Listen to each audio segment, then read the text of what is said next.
Blog Talk Radio.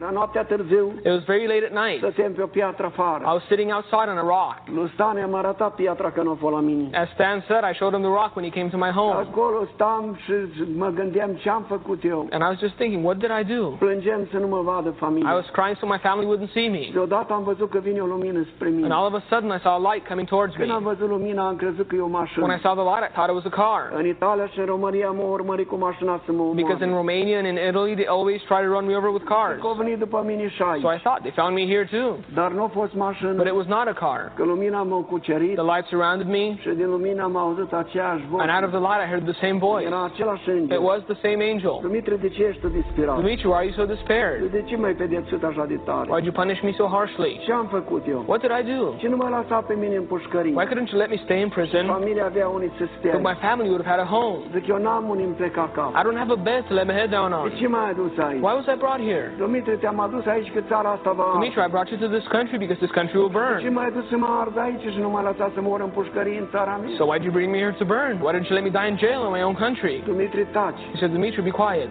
Urcă-te lângă mine. Get beside me. Ce aparat a avut? Nu. I don't know what the device was, M-a tras lângă el. but he pulled me beside him Mi-a arătat toată California. and he showed me all of Vrei California. să-ți arăt? Do you see what I've shown E you? Sodoma și Gomorra. This is that Sodom and Gomorrah. Păcatul lor a ajuns înaintea lui Dumnezeu. Their sins have reached God, Și Dumnezeu a hotărât să-i pedepsească pentru and God has decided to punish them by fire. M-au dus și ne-au arătat Las He Vegas. came and showed me Las Vegas. Aici e Sodoma și Gomorra. This is that Sodom and Gomorrah. Într-o zi va... And one day it will burn. Mi-au arătat New York. He came and showed me New York. Aici e New York. This is New York. Aici e Sodoma și This Gomorra. is that Sodom and Gomorrah. Într-o zi va arde. In one day it will burn. M-au dus și ne-au arătat Florida. And then he showed me Florida. Aici e Florida. This is Florida. Aici e Sodoma și Gomorra. This is that Sodom and Gomorrah. Într-o zi va arde. And in one day it will burn. Da, cu mine ce ai să faci? But what will you do with me, I said? Been listening to the Wake Up America message with Dimitri Duduman. For a copy of this very important message, please go to our website at handofhelp.com. Never before in the history of our country has our nation been in more jeopardy than now. Please order a copy of the video Wake Up America at the handofhelp.com website and get the warning out while we still have time. This is the Light of Truth radio broadcast with Michael Boldea.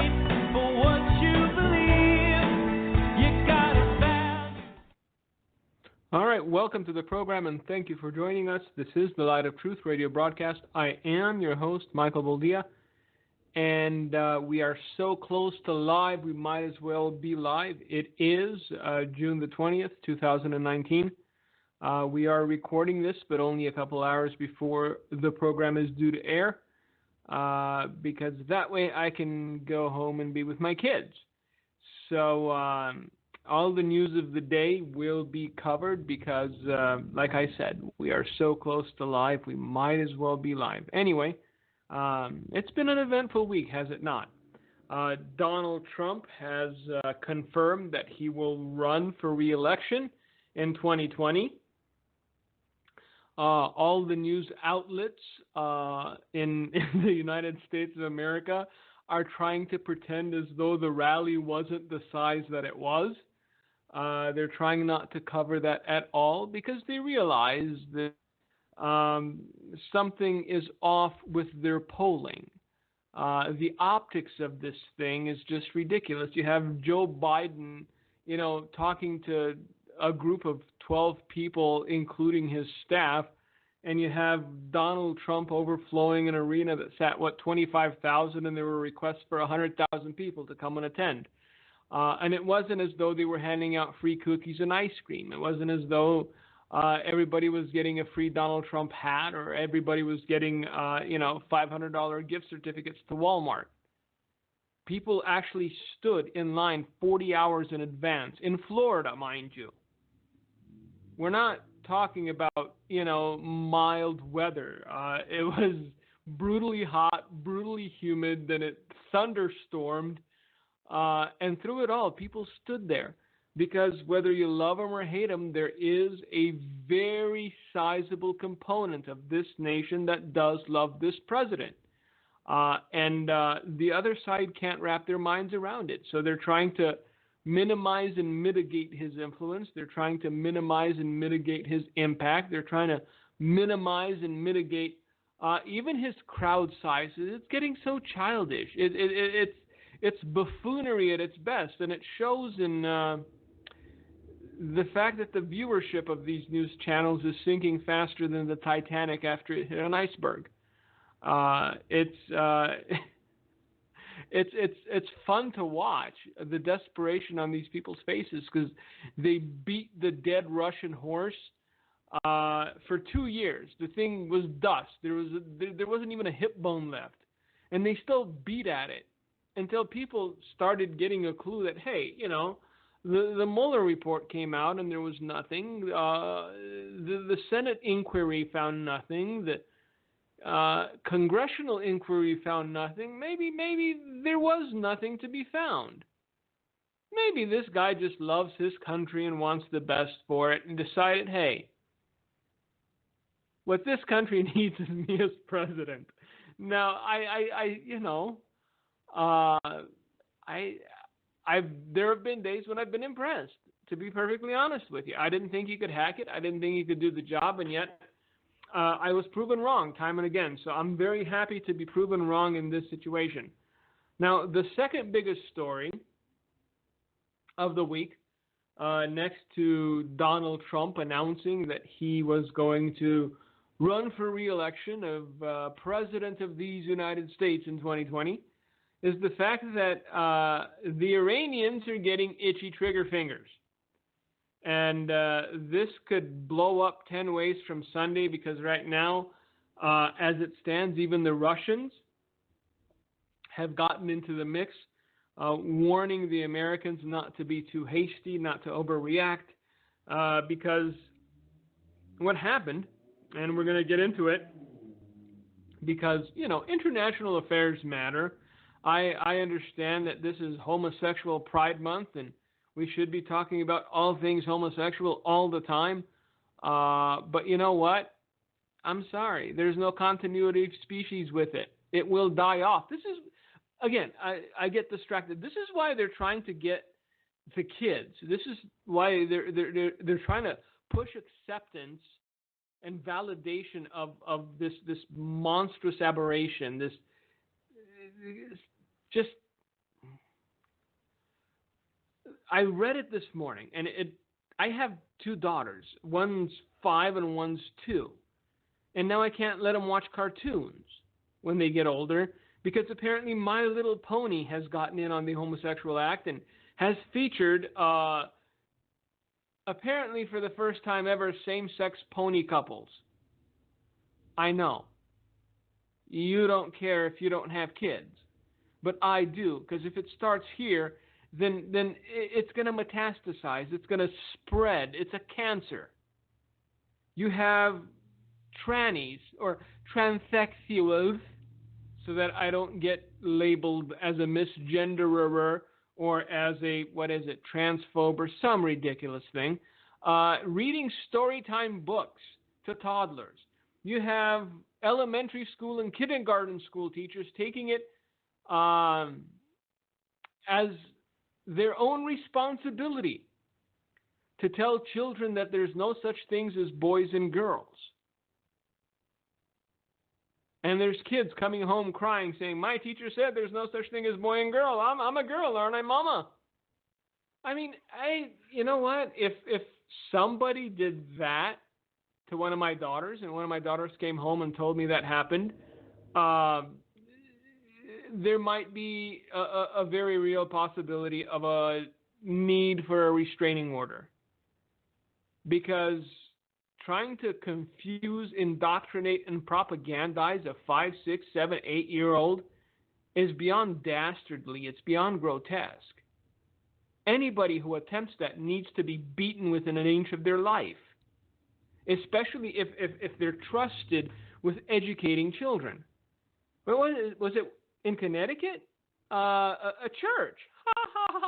A church had transsexual story time because, churches are inclusive and all-embracing, and we have to show people how loving we are. Understand that this is a disease. It's a sin that grows when you identify when your entire life revolves around the fact that you have anal intercourse with another man, when this is the one thing in your life that you are proud of to the point that you'll march down the street in leather chaps and a leather hat, then you are diseased. The sin has rotted your mind. There is no humanity there. That's as simple as I can put it. There should be 1,000 things that you should be proud of before you're proud of the fact that, you know. And yet, no, because it becomes an identity. It becomes so all-consuming that there's nothing left in life. It burns everything away.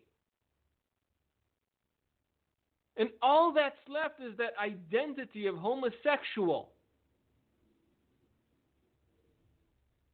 So I'm sorry, I'm not going to join in and celebrate it when God calls it an abomination. I'm not going to join in and celebrate it when God calls it a sin. And the fact that churches are opening their doors to this nonsense, trying to indoctrinate children, is beyond me. Stop calling yourself a church. And where are the sheep? That's another question. How docile and just put to sleep do you have to be as a church-going individual to see that your kid is going to story time with Tranny Steve, who thinks his name is, I don't know, Tranny Svetlana, and not say anything about it? Not go and grab your gender-fluid preacher by the nose ring and drag him out of the church.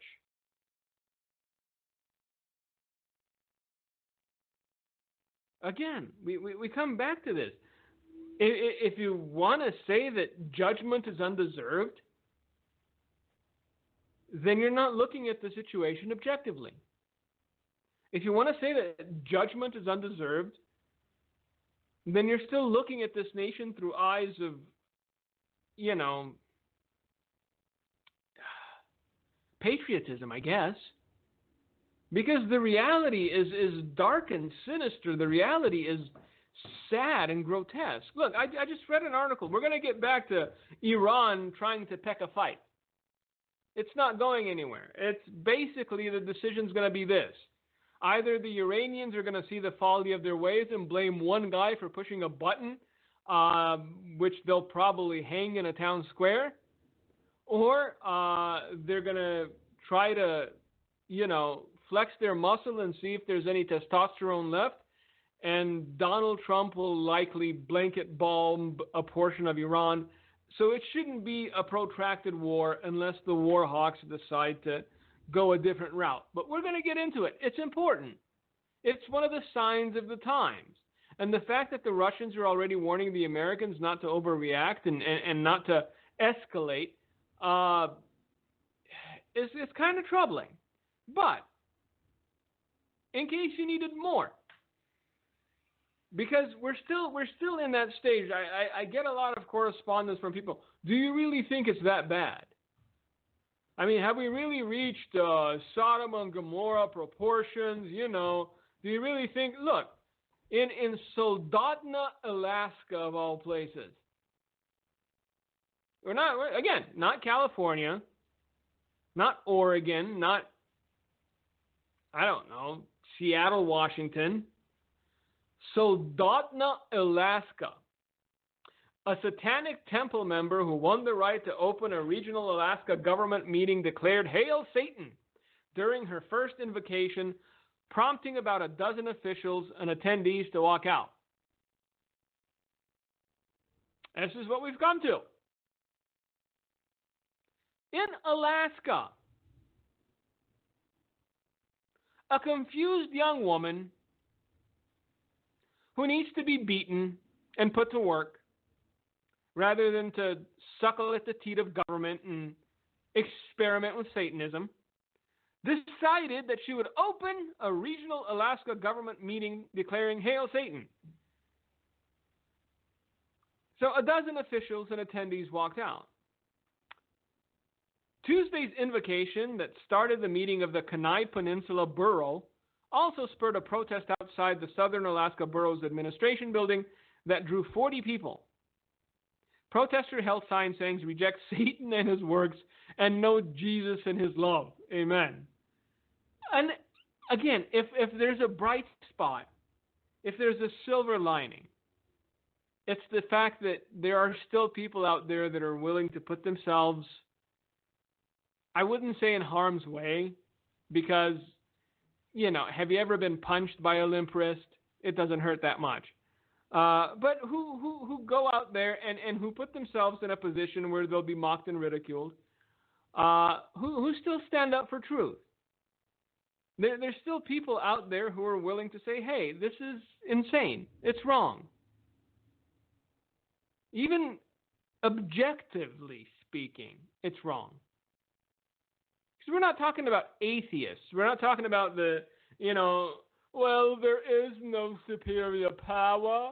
There is no God. There is no devil. There's just you and me in our meat suits, and the worms shall eat us whole. Have you ever had lunch with an atheist? Oh, it'll make you want to poke yourself in the eye with a fork.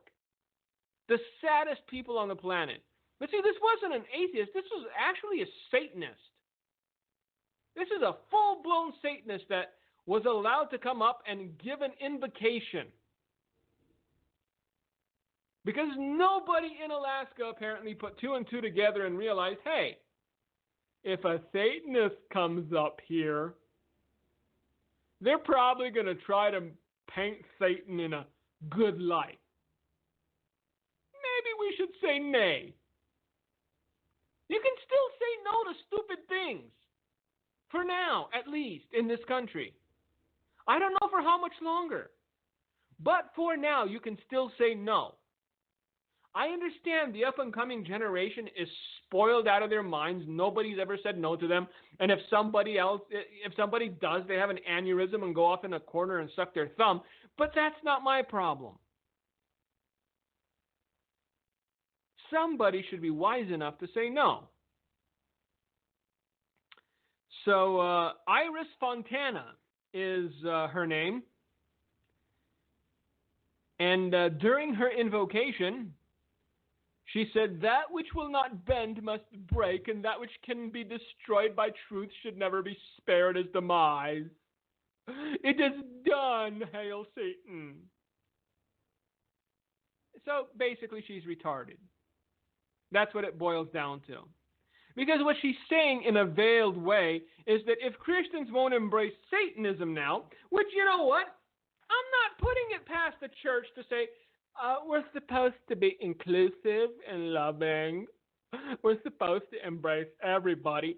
Because if you're allowing Tranny Steve to come read stories to your kids, if you're waving rainbow flags from church spires, then you know what? Blending, as Iris would call it, with the satanic temple isn't that much of a stretch.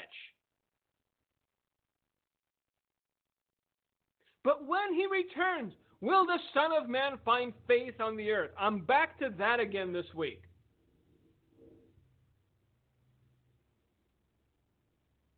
Now, Iris apparently had enough free time, inclination to sue the Alaska and of course the ACLU, which don't get me started. Look, we've allowed cancers to metastasize in this country, and now they're threatening the vital organs. Do you understand this? We've been so la-di-da about it that they've metastasized, and now they are threatening vital function. They want to kill it. This experiment called America, they want to destroy it. And we've allowed them to grow and metastasize.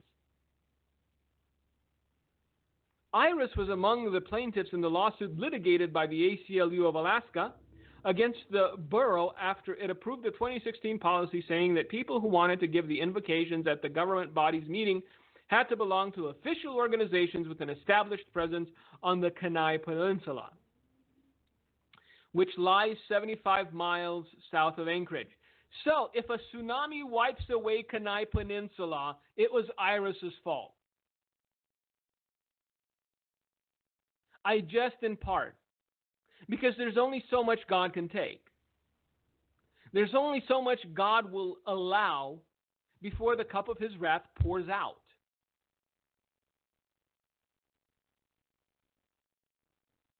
Other plaintiffs who had been denied permission to give the invocations included an atheist and a Jewish woman. But hey, we made room for the Satanist so that she could, threaten Christians by saying, if you don't bend, we are going to break you. So that was the news from Alaska. Again, not California, not Seattle, Alaska. So you sit there with a straight face and say, no, that whole talk of judgment, brother, it is undeserved. No, America shall rise like an eagle upon wings of righteousness, and its glory shall be seen afar. Really? Where is it? How much worse can it get before it could rebound to better? Let's ask that. Again, do I need to go through the whole laundry list? Rainbow flags on church spires, lesbian pastors, gender fluid pastors, trannies reading stories to kids in churches, Satanists giving opening prayers hailing Satans in Alaska, abortion on demand being fought for as though we were fighting for life. Do I need to go on? So stop with whoever wrote a book about America soaring like an eagle and, the glory shall be seen and we shall rise like the phoenix. Well, you know what phoenix, is it phoenixes or phoenixi? Either one. You know what phoenixes rise out of? Ash. The phoenix rises from the ashes. Ashes assume that there has been fire. Fire assumes that all is not going to be well. So before we use metaphors like a phoenix rising from the ashes, let's agree, shall we, that first there have to be ashes. So I know it's instinctual in all of us to try to circumvent the notion of judgment. And we cling to any individual who gives us a shred of hope that God changed his mind and judgment isn't coming. Because I've been getting your emails. I answered the first 3. After that, I'm like, it's the same thing over and over again. I'm not going to cut and paste because I'm not that kind of guy. But if you want to believe that America shall rise with glory in her wings, then be my guest. I can't stop you from believing what you want to believe. But if everything you're seeing with your eyes contradicts that which you believe, then perhaps you should question what you believe. Or take a fork and poke out your own eyes so that you don't have that contradiction existing in your skull every single day. We're not headed in the right direction. We're not on the right course. We are not headed for righteousness and holiness shall enshroud the wings of the eagle. So stop. Do what you can to compel people to repentance. Stand out there while a Satanist is hailing Satan with a sign, Satan is a liar, Jesus is Lord, something, anything. But stop getting numbed to the reality of what we're living simply because somebody wrote a book praising America's future. And again, just because it's so ironically funny, and I'm sure some of you are sitting there scratching your heads, phoenixes rise from ashes. first there must be ashes. Now, even that is a flawed hypothesis, because once there are ashes, there will be nothing of the phoenix to rise. So, but that's another story for another time. I don't want to bum you out completely tonight, because we might be going to war with Iran tomorrow. So what happened with Iran? Well, let's see. They basically shot down a surveillance drone, and by all accounts, unless, and I know I'm going to see it somewhere, this was a false flag, unless it was shot on or over in Iranian airspace, they'd have just cause to a certain extent, but everybody's saying it was international waters or it wasn't Iranian airspace. So the story is thusly, and it's coming from the AP, because only the best will do. So the Associated Press itself writes this: Iran's Revolutionary Guard shot down a U.S. surveillance drone Thursday in the Strait of Hormuz. Yes, I'm going to say all Middle Eastern names with an accent so I sound more intelligent. Sort of like Alexandria Ocasio-Cortez. Oh, we're going to get to that brain trust tonight. That was ridiculously hilarious. And again, as an aside, because I've been known to be a step or five ahead of people, I did an interview with Mike from Here the Watchman. It was maybe 3-4 months ago, and we started talking about the aforementioned Alexandria Ocasio-Cortez. And I said if she weren't so retarded, or at least as close to functionally retarded as you can get without being diagnosed, she would be dangerous. Well, this week, she proved that I was right once again. Because she is equating us taking refugees and putting them in places where they get shelter and water to the camps in which 6 million or so Jews died violently, in which countless souls starved to the point of emaciation.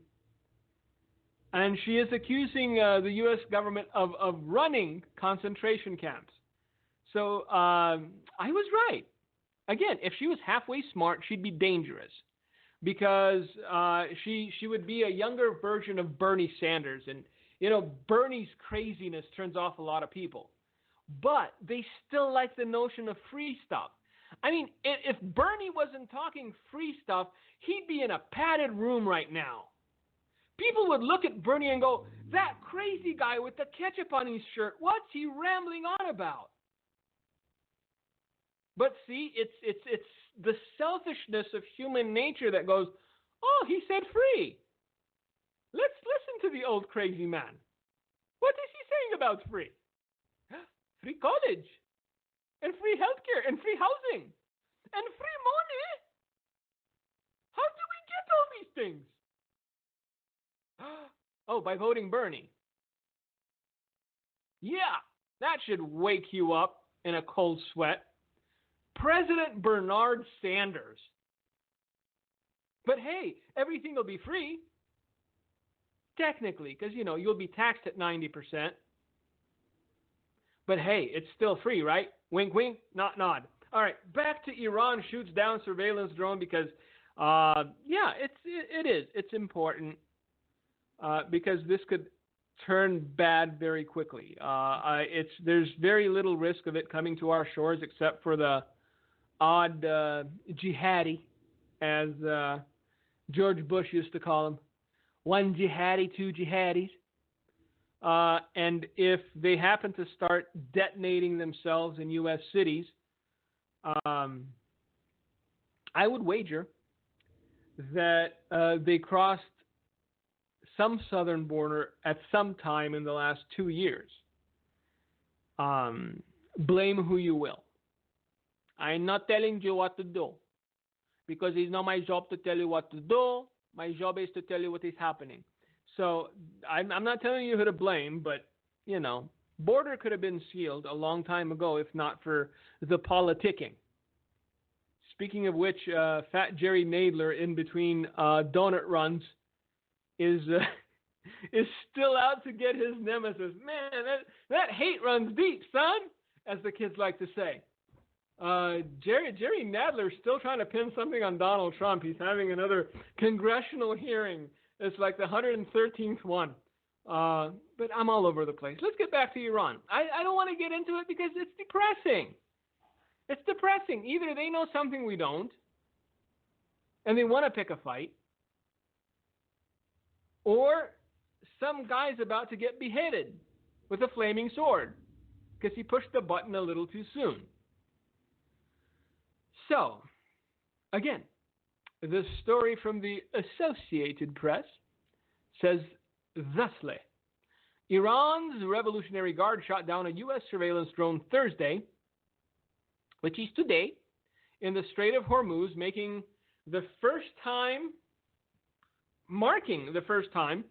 the Islamic Republic directly attacked the American military amid tensions over Tehran's unraveling nuclear deal with world powers. So, I've been hearing this whispered about, if only we'd have stayed in the nuclear deal, this would not have occurred. Well, you know what? You can trust the mullahs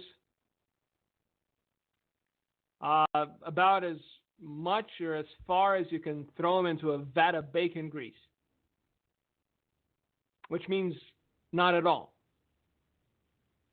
Look, they were never going to keep to the agreement. They were never going to uphold their terms.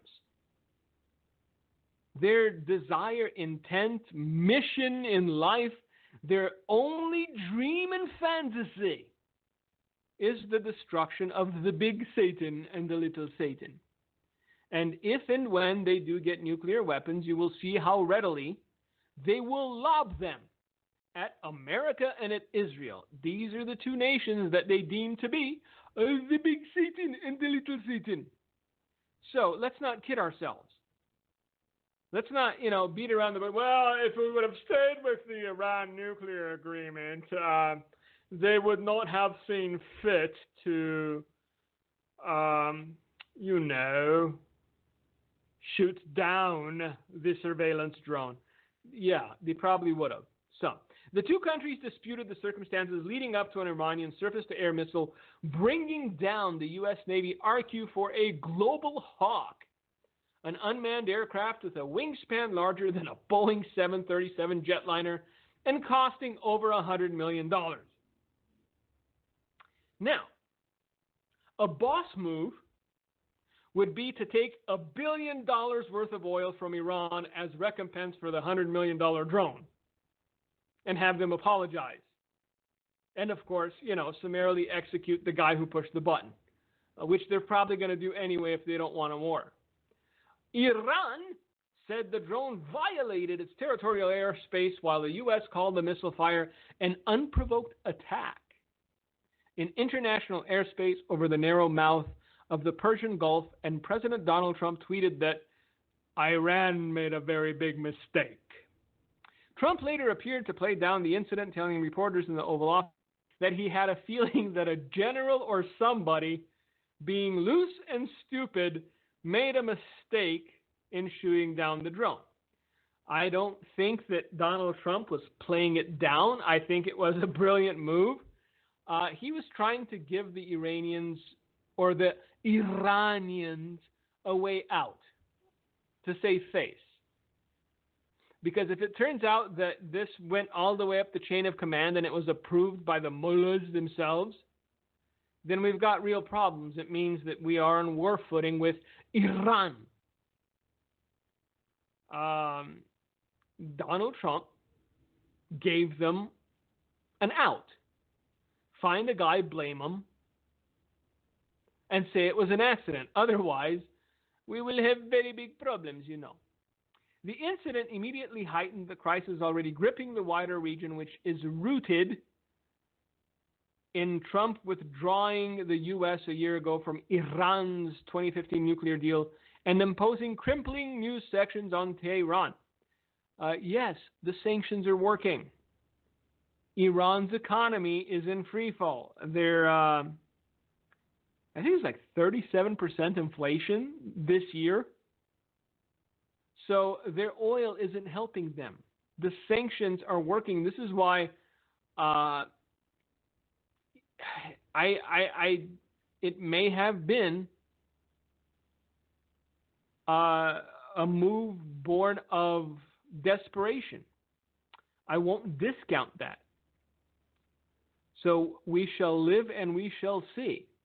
Citing unspecified, let's go back up to the crippling new sanctions.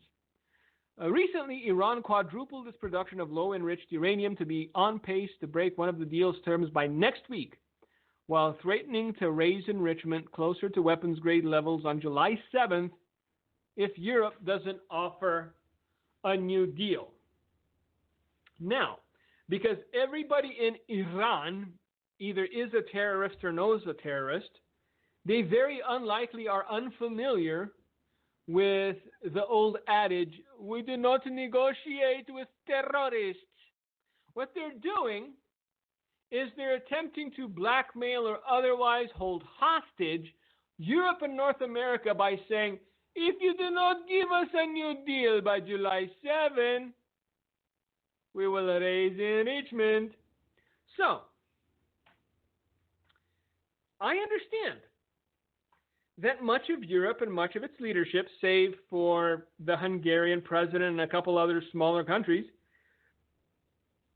are basically castrated sheep. The Iranians understand this as well. This is why they're making the play. To them, it's a gamble. If Europe folds and gives them a new deal, then they win something. If Europe doesn't fold and sort of draws a little backbone from America, then on July 7th, the Iranians can just come out and say, we were kidding. We had too much falafel. It was falafel day on Google. We were kidding. I am sorry. And that'll be the end of that. My concern is that knowing the mindset of the leaders of Europe, I wouldn't be half surprised if they didn't go behind the U.S.'s back and try to make a new deal with Iran themselves. And if that happens, then, Donald Trump should basically slap the taste out of their mouth with sanctions or whatever else he wants. They deserve it. Because the European Union, by and large, and many of the major countries in Europe, okay, let me split a hair, if I may. Because although the people are beginning to see the dangers of Islam, because they've been infiltrated, because countries like Germany and France and Italy and Spain and Austria and all the developed countries are overrun with Islamists and, women in burqas and, dining establishment that serve goat medium rare. So, and they understand that it's a different culture. They understand that these people did not come there to try to acclimate. They didn't come there to try to blend in. They came in trying to dictate. They take over a part or a portion of a city, and then they have their own little fiefdom. They establish their own businesses. They do business internally. They badger, harass, and otherwise, make feel uncomfortable all the other folks until they move out and they can get the properties cheap. And it's been happening like this for centuries. The Europeans apparently are too high on their own supply to understand what just happened to their continent. So I wouldn't put it past the Europeans to try to make a side deal with Iran that, makes America out to be the bad guy because diplomacy works. Diplomacy works. That's all I have to say. It doesn't. Diplomacy works only if the two parties involved in diplomacy are of good faith. Mi scusi, as they would say in Italy, but the Iranian mullahs are not of good faith. If you're in good faith, of good faith, intending on diplomacy and doing the right thing and not ramping up tensions to the point of hostilities, you don't threaten to blackmail the people you're attempting to be in good faith with. You don't give them a term limit and say, now, if you do not do what we want you to do, you have until the 7th of July. After that, I cannot help you. I'm so sorry. So, again, I'm hoping the Europeans are only half as dumb as I think they are. So, of course, General Hossein Salami, not to be concerned with or confused with Oscar Mayer Salami, the Revolutionary Guard commander, said, "We do not have any intention for war with any country, but we are fully ready for war." I remember back in the golden days when Iraq was our problem and Saddam Hussein was the chief evildoer, there was a guy by the name of Baghdad Bob.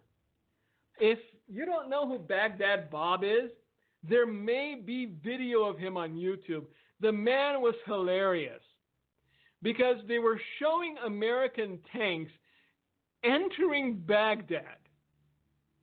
And Baghdad Bob was sweating profusely on Iraqi television, telling them how they had pushed back the Americans to the sea and beyond. It was hilarity. I think General Hossein Salami took his marks from Baghdad Bob, because that's the only way that I could interpret his words as credible. I'm sorry, Mr. Salami, you are not fully prepared for war with the United States of America. You may think you are, but, blanket bombing 500 square miles will take the wind out of anyone's sails. So the paramilitary guard, which answers only to Supreme Leader Ayatollah Ali Khamenei, said it shot down the drone at 4:05 a.m. Thursday, when it entered Iranian airspace near the Khumumbarak district in southern Iran's Hormozgan province. Khumumbarak is about 1,200 kilometers or 750 miles for those of you that do not know the metric system, southeast of Tehran. The drone took off from the southern Persian Gulf and collected data from Iranian territory, including the southern port of Shakhbarara, near Iran's border with Pakistan. The guard said in comments that appeared aimed at showing it could track the aircraft. So somebody made a boo-boo. I do not know who it was that made the boo-boo. If it was the Khamenei and Supreme Commander Salami was just following orders, then we have a real issue. And I think a show of force is warranted, even if I do not see myself or consider myself to be war hawkish. I don't like war. Sometimes war is necessary. And as cold as this may sound, better on your soil than on our soil. It's as simple as that. Why? Because I got kids. And to me, a lot these days boils down to that one sentence. I've got kids. So yes, if I have to choose between blanket bombing Iran to show that no, they are not prepared for war, even though Supreme Commander Salami said they were, or having war on our soil, I choose theirs. Sorry, selfish, I know. So the article continues and it says the U.S. military has not commented on the mission of the remotely piloted aircraft that can fly higher than 10 miles in altitude and stay in the air for over 24 hours at a time. Iran used its air defense system known as Third of Khordad, I don't know what that means, to shoot down the drone, etc., etc. So President Trump did come out with a statement and he offered them an olive branch. I am hoping that somebody in the Khamenei's inner circle is smart enough to recognize that it is an olive branch and take advantage of it. Name somebody, even if it's General Salami. I know, I would love to talk about salami for the next few programs. I love salami myself, not the general, but the meat stuff. But if he has to go in order to maintain peace, then it will prove to one and all that no, Iran is not ready for war. Now, another story that I saw that I thought was the peak of hilarity. And we don't have much time to cover it, but I'm going to get into it a little bit because I do want to talk about Alexandria Ocasio-Cortez because, yes, she has proven that she is about 120 IQ points short of 130 IQ points. Climate emergency. Listen to this. This is what elected officials are doing on people's behalf. This is not a monarchy we're talking about. Ireland is not a monarchy. Ireland is a republic. Or a democracy, whichever. Climate emergency. Ireland set to ban private cars. You heard that right. Let that sink in. You thought Alexandria Ocasio-Cortez and her Green New Deal were far-fetched? Ireland just hopscotched right over her. They're paving the way, baby. Ireland set to ban private cars while planning mass third world migration. Because you can't have one without the other, apparently. So, drivers will be forced off the roads in Ireland and the population packed into higher density cities under a long-awaited climate plan which will revolutionize people's lifestyle and behaviors according to local media. Congratulations, people of Ireland. You are now slaves to your government. If government can dictate whether or not you can own a car, and compel you to move into higher density cities so you can use public transport, then these officials are no longer elected. They're no longer working for the people. What this is, it is governmental tyranny. But it's a blueprint of how they will try to do the same thing here. Because they didn't outlaw anything. They just used nudge policy. So what is a nudge policy? Well, a nudge policy is ever-increasing taxes on certain things.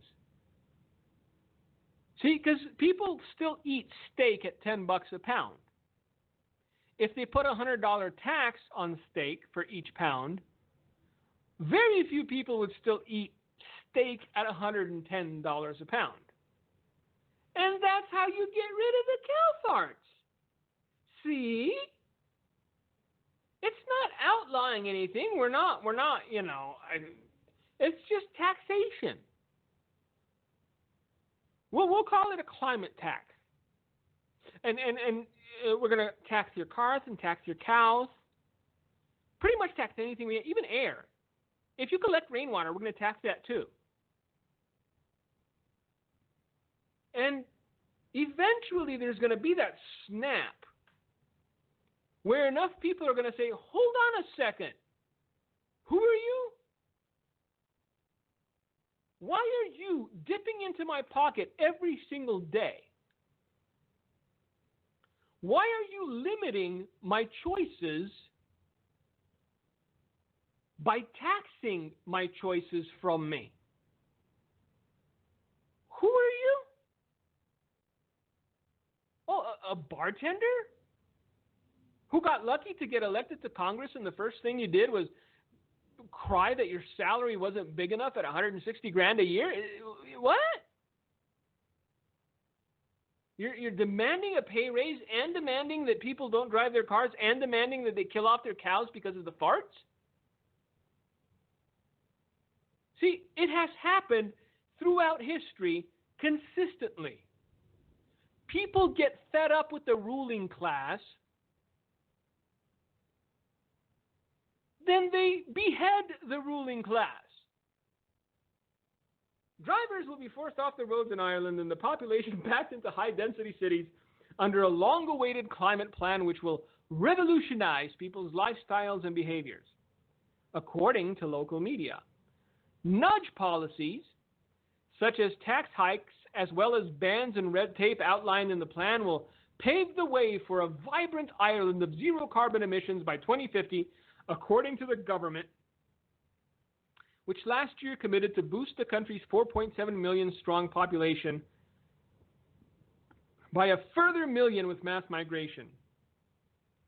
In order to avert a climate apocalypse, the government plans to force people out of private cars because they're the biggest offenders of emissions. Now, I am a firm believer that anyone who gets elected into public office should be required to pass an IQ test. You can bring the emissions in Ireland to zero. If China and India won't go along with your plan, which they will never do because it's insane, your emissions for little old Ireland might be zero, but it's not going to change a thing. So it's not about the emissions in the end, it's about control. It's about corralling people.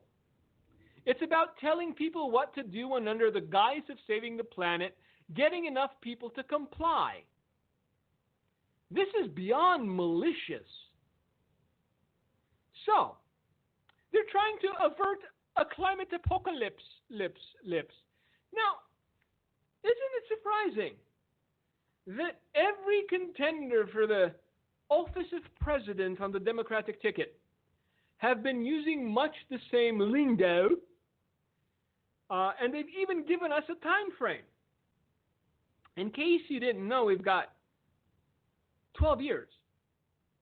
That is, according to scientist and Rhodes Scholar Alexandria Ocasio-Cortez. She said, we have 12 years before everything is doomed, before all is lost. And so we should get to killing those cows and stop driving our cars and shut down our factories and stop producing toilet paper and basically go back to medieval times. Now, I don't know about Alexandria Ocasio-Cortez, but you know what? I get the feeling that I'll do okay in a medieval style era. I grew up in Romania. I had to go to an outhouse in 30 below in the middle of the night for the first 9 years of my life. I'm going to do okay. Okay? So, this is the plan in Dublin by leader Leo Varadkar, who apparently hates Ireland and all its peoples, outlined his vision for an island of higher density cities consisting of populations whose lifestyles and behaviors have been totally transformed by carrot and stick policies outlined in the climate plan. Wow. And nobody's tried to set this man on fire in Ireland yet. Nobody's called for his resignation. Nobody's protested. You're basically calling your citizens donkeys. And you assume that you can use the method of carrot and stick to make them do what you want them to do. Our approach will be to nudge people and businesses to change behavior and adapt new technologies through incentives, disincentives, regulations, and information, the globalist prime minister said. And if Hillary Clinton were president, you'd hear much the same rhetoric from her today. Guaranteed. We're going to change how electricity is produced and consumed, how our homes and workplaces are heated, the way we travel, the types of vehicles we purchase, and how food is produced. That is a delusional man with a dystopian vision. And I've said this before in different contexts, but delusional people who have dystopian visions don't care how many eggs they have to break in order to make the omelet. Let that sink in. Ireland, I'm sorry for ya. Irish people, if you can leave, do it now. But hey, don't worry, your home won't be empty. A migrant will come and squat in it for sure. And with that, I guess we've run out of time. Thank you for joining us. See, if it's sunny outside, I get a little happy. Thank you for joining us. Thank you for listening. We will be with you again next week, whether live or recorded a couple hours before live because, you know, time and all. But once again, thank you for joining us. Keep us in your prayers. Tell somebody about this program. You know, something. Anyway, Gino, it's all yours if you've got anything to say. God bless you. See you guys next week. Thank you, Mike. Well, I just want to say that last night we were in Madison, Wisconsin. We were simply holding a prayer rally because of the gay pride flag being flown there. And did not know that there'd be a counter rally of about 200 militant homosexuals. And we spent 2 hours sharing the Lord. For sure, they tried to get in our face and try to cause violence, which did not happen. And we had 2 hours of people from around our state praying, preaching, walking around the Capitol. It was an eye-opening experience. But we are in the days of Sodom and Gomorrah because I witnessed it firsthand. And Madison is a small, Sodom and Gomorrah. And they're very militant. They do want to push their agenda on every level. And if we don't stand against it, then, as Mike said, the vital organs are going to be totally encroached on. And the church, again, needs to be very aware that we need to be proactive, not only politically, but prayerfully. We have to stand in the gap, and we have to be strong. And so keep us in prayer.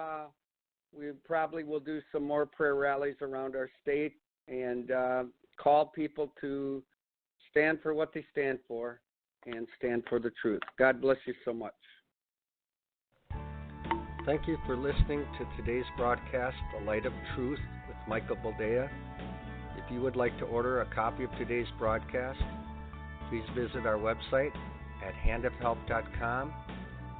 If you have questions about our ministry You can email us at handofhelpoffice@aol.com or simply call us at 920-206-9910. God bless you.